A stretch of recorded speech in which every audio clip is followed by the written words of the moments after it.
Okay, good afternoon sa inyo. Kumusta? Mga subscribers natin, sa mga new viewers. Papunta na tayo ngayon sa Smart Araneta Coliseum para sa Game 7 ng PB Commissioner's Cup Finals ng TNT at Barangay Nebra.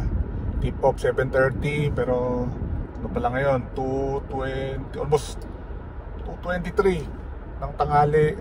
Usually pag finals maaga tayo. Dahil na ngayong Game 7, gusto natin maaga tayo para makaprepare din tayo at makasilip din kung anong mangyayari before tip-off. At marami din tayo trabaho para sa Philippine Daily Inquirer dahil maagang deadline, kailangan din isulat para sa edition sa probinsya. Then later on after the game, storya para sa mga papasa sa atin dito sa Metro Manila. So yun, excited tayo ngayon to witness kung anong ang magiging ending nitong championship series ng Ginebra TNT. Probably one of the most memorable sa, kung hindi man sa buong history ng PBA, sa mga recent years, dahil na rin sa mga di lang sa competitiveness ng both teams, pati yung sabihin natin drama sa pagitan ng both teams, injury ni Brownlee, yung nangyayari sa kay Poy Eram. But outside of that, very competitive ang mga games, and we expect na ganun din tonight at 7:30 PM. So for the past 6 games, alam natin yung tempo ng laro nagdi-dictate so sa kung sinong team ang makakadepensa ng maigi, and we expect na ganun ang mangyayari dahil na rin ang mga scores the past 6 games, kung hindi man umaabot sa 70, siguro high na rin yung 80s, and I'm not sure dun sa stats, but I guess wala tayong maalala na yung isang game may team na umabot sa 90, but we will check on that. Pero for sure, we expect another defensive game from both teams, and we expect also yung dalawang import mag-step up, Ronde Hollis Jefferson and Justin Brownlee. And yun nga, yung kay Brownlee, yung how will he play despite yung nga iniinda niyang dislocated right thumb, na prove naman yan na kaya niyang dali ng Ginebra sa panalo sa kabila ng injury. And RHJ will be trying to beat Barangay Nebra again. May mga reports nga na mayroon din siyang iniindang pull hamstring, pero nakita nyo naman nung Game 6, talagang kung kumayod siya sa game na yun, yun yung RHJ na kilala natin, yun yung RHJ na nanalo ng 3 Best Import Awards, and he will try to win Star PBA title. And Brownlee also will try to make history. Kung manalo Ginebra tonight, he will be the winningest import with the 7th championship, surpassing isa sa mga disipulo ni Coach Tim Cone, si Sean Chambers. This will be the third Game 7 also between dun sa coaching matchup ni Tim Cone at Chot Reyes. Yung una nila back in 2009 ng Alaska TNT, nanalo ang Tokentex noon under Coach Tim Cone, si Chot Reyes sa Tokentex, si Coach Tim sa Alaska. Of course, sino di makakalimot sa 2012 Commissioner's Cup, BMEG, Tokentex, nanalo ang BMEG, yung pinawal si Denzel Bulls before the end of regulation, napasok ng dalawang peito, then nakuha ng BMEG yung championship sa overtime. Meron din silang isang deciding game sa finals, that was in 2003 Invitational. Best of 3 lang nga lang siya noon, but it was Alaska who defeated Coca-Cola. Coach team na sa Alaska noon, Chot Reyes with Coca-Cola, Alaska winning the title in game number 3. So yung mga locals sa both teams, syempre ang expectation, cancel out ang matchup ni Brownlee and RHJ. Talagang magde-decide talaga sa mga locals in terms of production. For TNT, ang main focus siguro si Poyeram, dahil it's highest and lows for Poyeram in the series. May mga game siya na magandang nilalaro. Game number 3 solid siya nun. Game number 6 of course, yung 10 points sa fourth quarter, and yung isang defensive play niya against Brownlee na nag-led to a jump ball. Pero yun nga, kung si Poyeram yung right frame of mind niya nandun, malaking bagay yun for the tropang giga. Pero yun nga, kung mangyayari ulit yung like yung game 5, yung nangyayari sa kanila ni Chot Reyes, at maka-apekto yun sa nilalaro niya, hawa-hawan siguro yun for TNT. And siyempre, TNT needs yung consistency ng Batak, ni Tana, ni RR Pugoy. But kung si Poyeram ganun din ang kanyang, ganun kalaki yung magiging contribution niya, mas malaking bagay yun for TNT if they want to win Game 7 and win the championship. Na-mention na nga natin yung mga ibang locals like si Ray ng Batak, the most consistent player for TNT sa series. He's been stepping up, lalo na wala si Jason Castro dahil sa injury niya. And itong nilalaro ni Ray ng Batak, ito na mausap-usapan namin ng ibang mga kasama ko sa coverage. Parang ito yung Ray ng Batak na naglaro nung sa Rain or Shine, siguro around 2019, mga ganun. Kasi naalala ko nung time na yon, si Ray ng Batak talagang is capable of stepping up, yung i-embraces yung kung yung big role na binigay sa kanya noon ni Coach Caloy.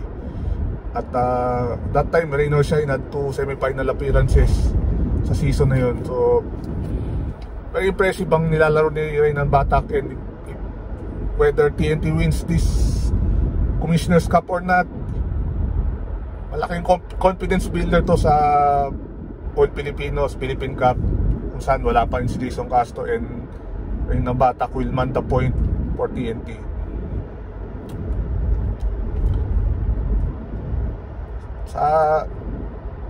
Mayroon pang ibang mga key players like yun nga, mention natin si Ilak, si Calvin Optana, na nung game 6 hot start siya, yung pumapasok ko kanyang mga 3-point shots, and key yun for TNT kasi si Optana pwede siyang uminit, pwede siyang lumamig, and talagang nakadependa minsan kay Calvin Optana, sa laro ni Calvin Optana, yung chances ng TNT. Maybe a more aggressive Calvin Optana offensively, baka malaking bagay yun for TNT. Hindi ramdam to nung game 6 dahil active naman siya sa depensa, but RR Pugoy 3 points. Pero kung si RR Pugoy parang nung game 1 na 15 points, 5 3-pointers, would also be a key sa TNT kung makuha nila itong game number 7. So ano pa ba? So I guess yun naman yung mga key players na kailangan mag-deliver for Tropang Giga. They're eyeing a second straight championship sa season 49. Kung makuha nga nila yun, they'll have a chance to go for the coveted Grand Slam sa Philippine Cup. Yun nga kung makuha nila ngayong gabi yung championship. Ito naman, Barangay Nebra. Scotty Thompson is prime candidate for finals MVP kung makuha ng Ginebra. But nung game 6, kung naman kung gaano karamdam yung impact niya nung game 5 sa nanalo yung Ginebra, hindi ganun karamdam yung kanyang presence nung game number 6. Although he had 12 points, pero yun nga, on both ends, parang particularly sa depensa, hindi ganun karamdam si Scotty Thompson, and crucial siya para for Ginebra's cause sa game 7. Japet Aguilar, ganda ng start niya, dami niyang na-score, but maybe kaya nung masustain ni Japet siguro the rest of the way yung kanyang ginagawa, especially yung work niya sa depensa against Poyera, against RHJ. Siguro kung nandun si Japet Aguilar contributing, masaya na siguro ang Ginebra and its fans. Meanwhile, si RJ Barrientos, ganda rin yung nilaro niya, but fourth quarter wala siya maybe si Tim Cone gusto niya mag-stick siya kila Stephen Holt, maybe mabalikan Missy for defensive purposes. Pero yun nga, si RJ Barrientos, yung opensa naman niya, pag nagkiklik talaga yung opensa niya, talagang malaking bagay nun for Barangay Nebra. And siyempre nakadependa rin mamaya kung anong sitwasyon, kung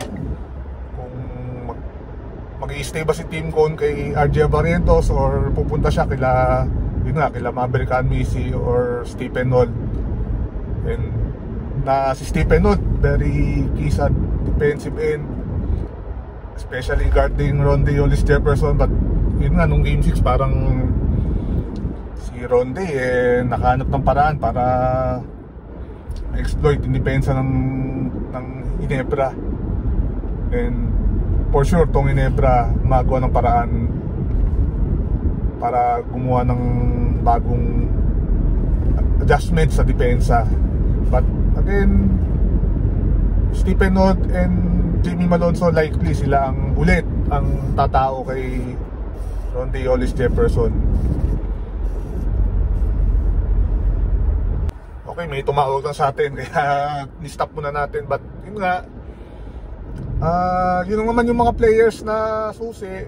And also again, Ginebra, si Torre Rosario,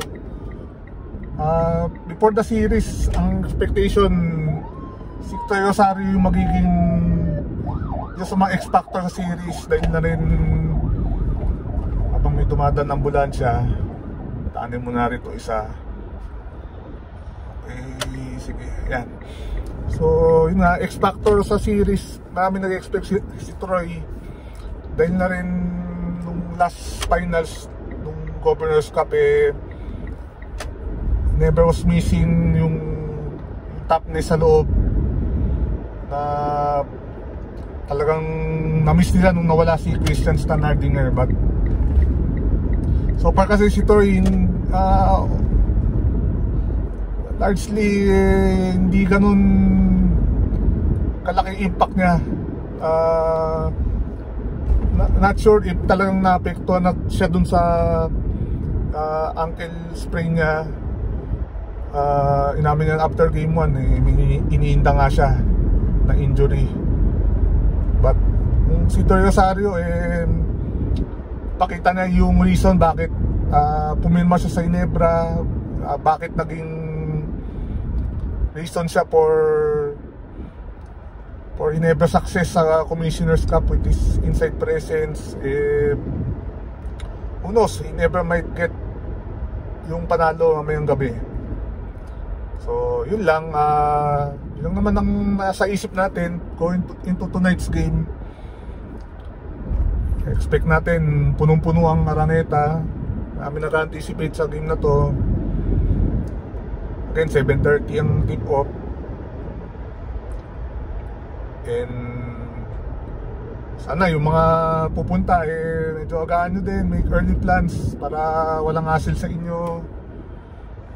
And doon naman sa mga hindi makakanood, it will be on RPTV sa Channel 9, PBA Ras sa Signal, meron din sa mga streaming platforms, Signal Play, Pilipinas Live. And so yun, yun lang, expect natin na it would be an exciting finish sa PBA Commissioner's Cup Finals. So yun lang, popokus na tayo sa pagmamaneho, mamaya may so yun lang, salamat kung umabot kayo sa dulo nitong video na to, and enjoy the game.